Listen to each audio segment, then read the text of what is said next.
मधुबन के बाबा,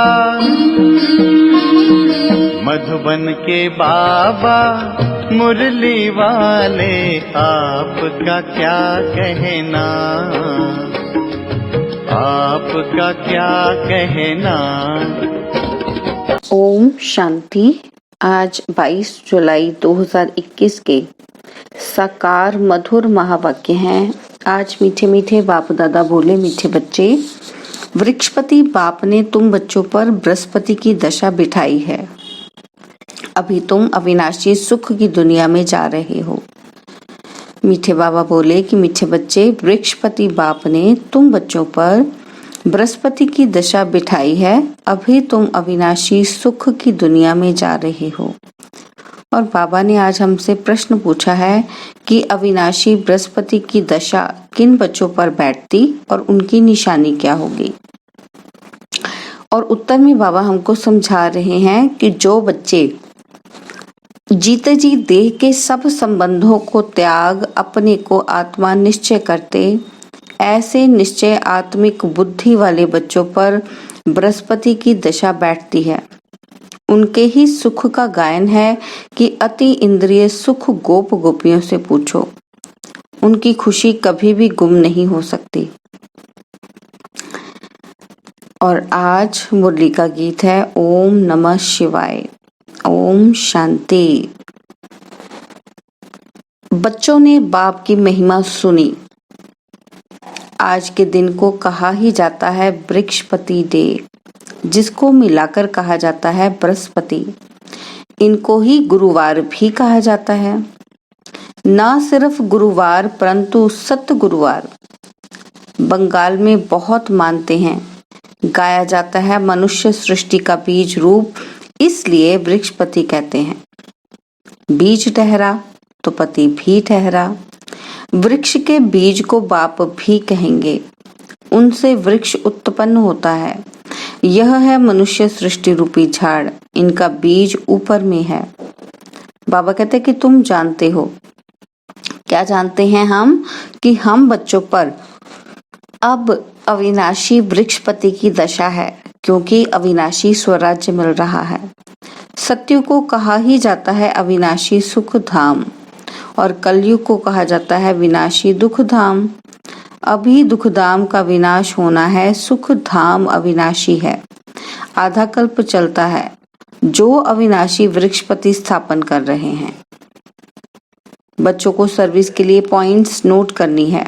बाबा कहते कि प्रदर्शनी में यह पॉइंट्स मुख्य समझाने की है, क्योंकि मनुष्य तो कुछ भी जानते नहीं, बरोबर यही है ज्ञान। अब बाप यह ज्ञान देते ही हैं। किस लिए देते हैं? नई और पुरानी दुनिया के बीच में। फिर यह प्रायलोप हो जाता है।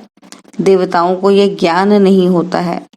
बाबा कहते अगर चक्र का ज्ञान हो तो फिर रजाई में मजा ही ना आए, है ना। अगर कहते हैं ना कि पिक्चर में पहले ही उसका पता चल गया स्टोरी, तो फिर मजा ही नहीं आता देखने में। क्लाइमेक्स पहले ही पता चल जाए तो फिर क्रेज ही नहीं रहता उस पिक्चर को देखने में।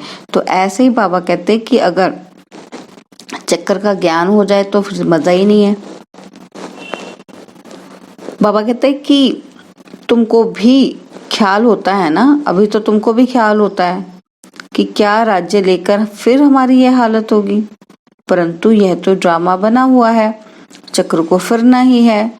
वर्ल्ड की हिस्ट्री ज्योग्राफी रिपीट हो रही है। कैसे रिपीट हो रही है? बाबा कहते देखो, अभी तो आप बच्चों को पता चल गया कि हमने चढ़ती कला में भी जाना है और उतरती कला में भी जाना है, और एट प्रेजेंट हम नीचे गिरती कला में है, तो अब हम चढ़ती कला में पुरुषार्थ कर रहे हैं। तो बाबा कहते अभी आपको पता है कि आप चढ़ोगे और 21 जन्म राज्य भाग भोगोगे और उसके बाद फिर गिरती कला में आओगे। आपको अब ये क्लैरिटी है। लेकिन अगर सतयुग में भी हमको ये याद रहे तो फिर हमें उस 21 जन्मों की कोई खुशी नहीं होगी। क्यों? क्योंकि हमारा फोकस किधर चला जाएगा कि लो ये तो फिर सब खत्म ही होना है। तो बाबा कहते हैं इससे उमंग उत्साह नहीं रहता है। ठीक है ना। तो बाबा कहते लेकिन ये तो ड्रामा बना हुआ है, चक्र को फिरना ही है। वर्ल्ड की हिस्ट्री ज्योग्राफी रिपीट हो रही है। कैसे रिपीट हो रही है? बाबा कहते ये तुम बच्चे जानते हो, बाबा ने बता दिया ना हमको कि कैसे रिपीट हो रही, क्योंकि ये चक्र है। बाबा कहते ये है मनुष्य सृष्टि। तुम्हारी बुद्धि में मूल वतन का झाड़ भी है, सेक्शन सबका अलग अलग है। यह बातें कोई की बुद्धि में कभी नहीं होंगी, कोई शास्त्रों में तो यह लिखी हुई नहीं है। हम आत्मा असल शांति धाम की रहवासी हैं, अविनाशी हैं, कब विनाश को नहीं पाते। वह समझते हैं बुदबुदा पानी से निकलकर उसमें मिल जाता है। तुम्हारी बुद्धि में सारा राज है। बाबा कहते कि आत्मा अविनाशी है, जिसमें सारा पाठ नूंधा हुआ है। यह चक्र का नॉलेज कोई शास्त्रों में नहीं है। भल कहाँ कहाँ स्वस्तिका भी दिखाते हैं, चक्र की सिर्फ ऐसे ऐसे लकीर लगा देते हैं जिससे सिद्ध होता है कि अनेक धर्म थे।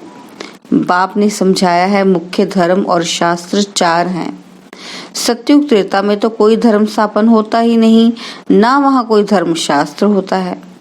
यह सब द्वापर से शुरू होते हैं, फिर देखो कितनी वृद्धि होती है। बाबा कहते हैं अच्छा गीता कब सुनाई गई? पूछते हैं कि गीता कब सुनाई, तो फिर बाप कहते हैं कि मैं कल्प के संगम युग में ही आता हूँ। उन्होंने फिर कल्प अक्षर निकाल सिर्फ संगम युगे लिख दिया है। वास्तव में संगम युगे और कोई धर्म स्थापन नहीं करते हैं। ऐसा नहीं कि त्रेता के अंत द्वापर के आदि के संगम पर इस्लामी धर्म स्थापन हुआ, नहीं, कहेंगे द्वापर में स्थापन हुआ। यह संगम का सुहावना समय है जिसको कुंभ कहते हैं। कुंभ संगम को कहा जाता है। यह है आत्माएं और परमात्मा के मिलन का संगम। यह रूहानी मेला संगम पर ही होता है। उन्होंने पानी की गंगा का नाम बाला कर दिया है। ज्ञान सागर पतित पावन को जानते ही नहीं। उसने कैसे पतित दुनिया को पावन बनाया, कोई शास्त्रों में है नहीं। अब तुम बच्चों को बाप कहते हैं। क्या कहते हैं हम बच्चों को? बाप। मामेकम याद करो, देह के सब धर्म त्यागो। किसको कहते हैं त्यागने के लिए? आत्माओं को। इसको कहा जाता है जीते जी मरना। मनुष्य शरीर छोड़ते हैं तो देह के सब संबंध छूट जाते हैं। बाप कहते हैं जो भी देह के संबंध हैं वह सब छोड़ अपने को आत्मा निश्चय करो। निश्चय आत्मिक बुद्धि बनो। जितना जास्ती याद करेंगे तो बृहस्पति की दशा होगी। बाबा कहते जांच करो हम शिव बाबा को कितना याद करते हैं। याद से ही कट निकलती जाएगी और तुमको खुशी होगी। तुम महसूस कर सकते हो। क्या महसूस कर सकते हैं? कि हम आत्मा कितनी बाप को याद करते हैं। अगर कम याद करेंगे तो कष्ट भी कम निकलेगी। बाबा कहते हैं अगर कम याद करेंगे तो कट भी कम निकलेगी, खुशी भी कम रहेगी, पद भी कम पाएंगे। आत्मा ही सतो रजो तमो बनती है। इस समय का गायन ही है कि गोप गोपियों के अतीन्द्रिय सुख का। बाबा कहते और कुछ भी याद नहीं पड़ता है सिवाय बाप के, तब ही खुशी का पारा चढ़ेगा। कब चढ़ेगा खुशी का पारा? जब मन और बुद्धि में बाप के सिवाय और कोई नहीं होगा। बाबा कहते कि हमारे ऊपर बृहस्पति की दशा अथवा सतगुरु की दशा है। फिर कभी खुशी गुम हो जाती है तो कहते हैं बृहस्पति की दशा बदल राहु की बैठी है। बाबा कहते कोई बहुत साहूकार होते हैं, कोई सट्टा लगाया यह दिवाला निकला, गलत काम किया तो सारा गवा दिया, है ना। तो बाबा कहते भारत में ही जब ग्रहण लगता है तो कहते हैं दे दान तो छोटे ग्रहण। तुम्हारा देवी देवता धर्म भी 16 कला संपूर्ण था, उनको ग्रहण लगा हुआ है, राहु की दशा बैठती है, इसलिए देवताओं के आगे जाकर गाते हैं। क्या गाते हैं? आप सर्व गुण संपन्न और हम पापी कपटी हैं। बाबा कहते कि अभी तुम समझते हो कि राहु का ग्रहण लगने से सब काले बन गए हैं। चंद्रमा की पिछाड़ी में लकीर जाकर रहती है। बाप भी समझाते हैं कि तुम देवी देवताओं के भी चित्र हैं। गीता ही आदि सनातन देवी देवता धर्म का शास्त्र है, परंतु यह अपने धर्म को नहीं जानते हैं। रिलीजियस हेड्स की कॉन्फ्रेंस करते हैं, तुम वहां भी समझा सकते हो। क्या समझा सकते हैं हम वहां पर? कि बाबा कहते कहो कि ईश्वर सर्वव्यापी तो है नहीं, वह तो बेहद का बाप है। बच्चों को आकर वर्षा देते हैं, साधु संत आदि को तो वर्षा मिलता ही नहीं, तो मानेंगे कैसे? बाबा कहते तुम बच्चों को ही वर्षा मिलता है। मुख्य बात है ही यह सिद्ध करने की कि ईश्वर सर्वव्यापी नहीं है। शिव जयंती होती है, शिव जयंती कहो अथवा रुद्र जयंती कहो। बाबा कहते रुद्र यह ज्ञान यज्ञ रचते हैं, है तो शिव वही गीता ज्ञान यज्ञ है जिससे विनाश ज्वाला प्रज्वलित हुई है। बाबा कहते प्रैक्टिकल में तुम देखते हो, क्या देखते हो? कि कैसे निराकार बाबा ने रुद्र ज्ञान यज्ञ रचा है। साकार तो कुछ कर ना सके, यह बेहद का यज्ञ है। इनमें सारी पुरानी दुनिया स्वाहा होनी है, बाकी तो वह सब है जिस्मानी यज्ञ। कितना रात दिन का फर्क है। बाप कहते हैं ये रुद्र ज्ञान यज्ञ है और विनाश भी होना है। तुम जब पास हो जाएंगे, पूरा योगी और ज्ञानी बन जाएंगे, तो फिर तुम्हारे लिए नई दुनिया स्वर्ग चाहिए, नरक का जरूर विनाश चाहिए। राजस्व अश्वमेघ अक्षर भी ठीक है, घोड़े को स्वाहा करते हैं। वास्तव में है तुम्हारा यह रथ। एक दक्ष प्रजापिता बाबा कहते एक दक्ष प्रजापति का भी यज्ञ रचते हैं, उनकी भी कहानी है। सुनिए ना हमने शास्त्रों में कि दक्ष प्रजापति ने यज्ञ रचा था। तो बाबा कहते अब तुम बच्चों को कितनी खुशी होनी चाहिए। किस बात की खुशी होनी चाहिए हमें? कि हमको वृक्षपति बाप पढ़ा रहे हैं। हमारे ऊपर अब बृहस्पति की दशा है, हमारी अवस्था बहुत अच्छी है। फिर चलते चलते लिखते हैं कि बाबा हम तो मूंझ गए हैं, पहले हम बहुत खुशी में थे, अब पता नहीं क्या हुआ है। यहाँ आकर बाप का बनना बड़ी यात्रा है। वहाँ तीर्थ यात्राओं पर जाते हैं तो कितने पैसे खर्च करते हैं। बाबा कहते अब यहाँ तो दान करने की बात ही नहीं है, इनमें कुछ भी पैसा खर्च नहीं करना है। वह है जिस्मानी यात्राएं और तुम्हारी है रूहानी यात्रा। जिस्मानी यात्रा से फायदा कुछ भी नहीं। गीत में भी है ना, क्या लिखते हैं कि चारों ओर लगाए फेरे फिर भी जन्म जन्मांतर दूर रहे। बाबा कहते अभी तुम समझते हो कितनी ढेर यात्राएं की होंगी। कहाँ न कहाँ मनुष्य जाते जरूर है। हरिद्वार में गंगा जी पर जरूर जाते हैं। पतित पावनी गंगा समझते हैं ना। अब वास्तव में तुम हो सच्ची सच्ची ज्ञान गंगाएं। तुम्हारे पास भी बहुत आकर ज्ञान स्नान करते हैं। बाबा ने समझाया है, क्या समझाया है? कि सतगुरु एक ही है, सर्व का सदगति दाता सिवाय एक सतगुरु के और कोई गुरु नहीं। बाप कहते हैं मैं तुमको कल्प कल्प संगम पर आकर सदगति दे पुजारी से पूज्य बनाता हूँ। फिर तुम पुजारी बन दुखी बन जाते हो, यह भी अभी पता पड़ा है। बाबा कहते बरोबर हमारा आधा कल्प राज्य चलता है और फिर द्वापर में हम सो देवी देवता वाम मार्ग में चले जाएंगे।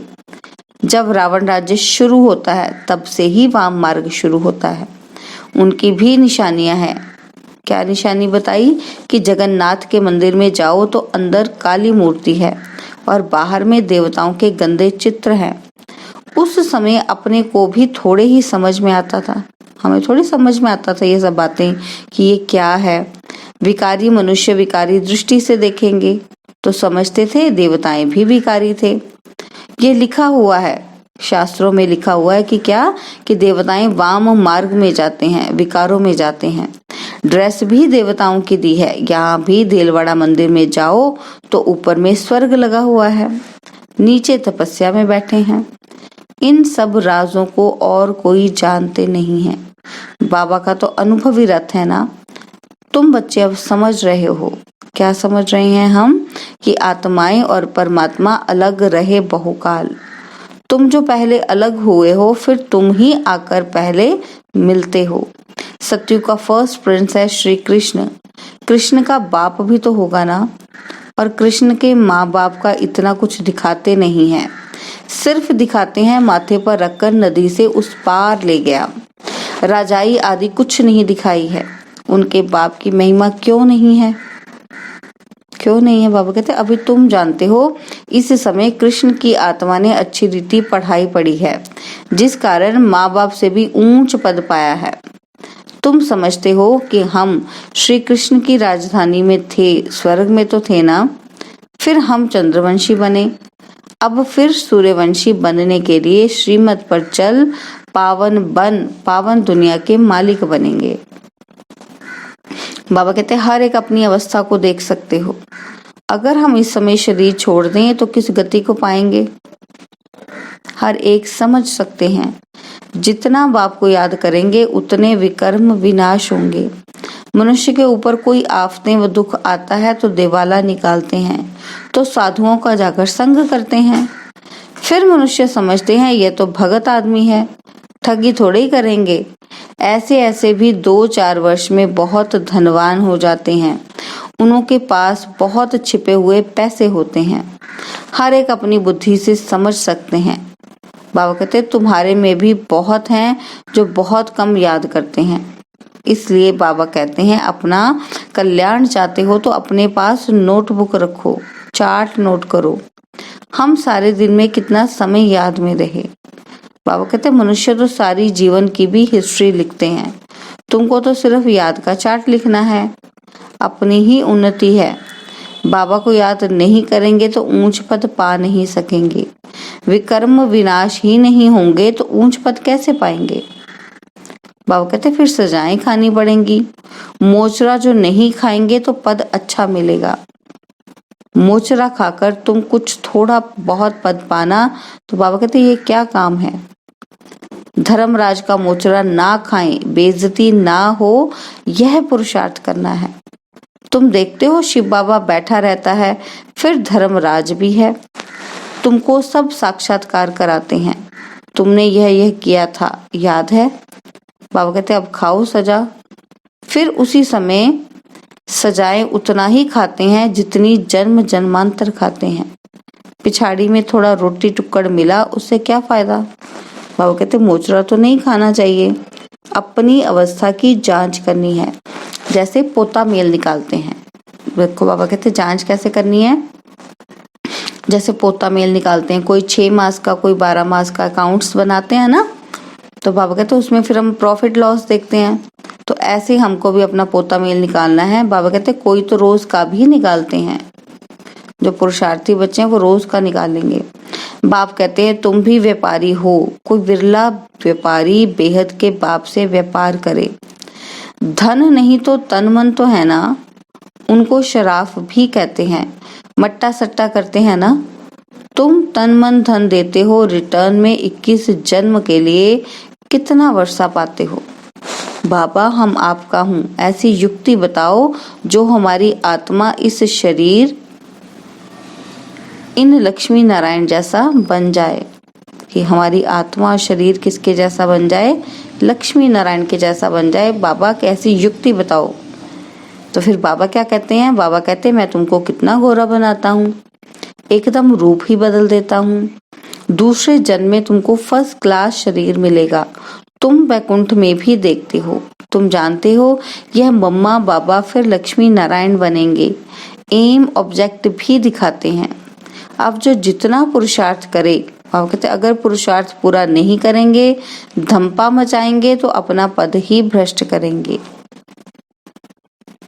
अच्छा, मीठे मीठे सिकिलदे बच्चों प्रति माता पिता बाप दादा का याद प्यार और गुड मॉर्निंग। रूहानी बाप की रूहानी बच्चों को नमस्ते। हम रूहानी बच्चों की रूहानी बाप दादाजी को दिलवा जान सिकवा प्रेम से नमस्ते। ओम शांति। प्यारे बाबा, मीठे बाबा, मेरे बाबा, शुक्रिया बाबा, शुक्रिया बाबा, शुक्रिया बाबा।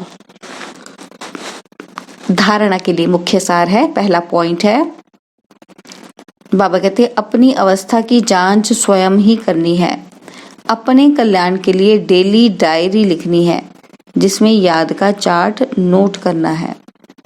और सेकंड पॉइंट है कि बेहद के बाप से सच्चा सच्चा व्यापार करना है। अपना तन मन धन बाप के हवाले कर 21 जन्मों के लिए रिटर्न लेना है। निश्चय बुद्धि बन अपना कल्याण करना है। और बाबा ने आज हमको वरदान दिया है। पहली श्रीमत पर विशेष अटेंशन दे, फाउंडेशन को मजबूत बनाने वाले सहज योगी भव।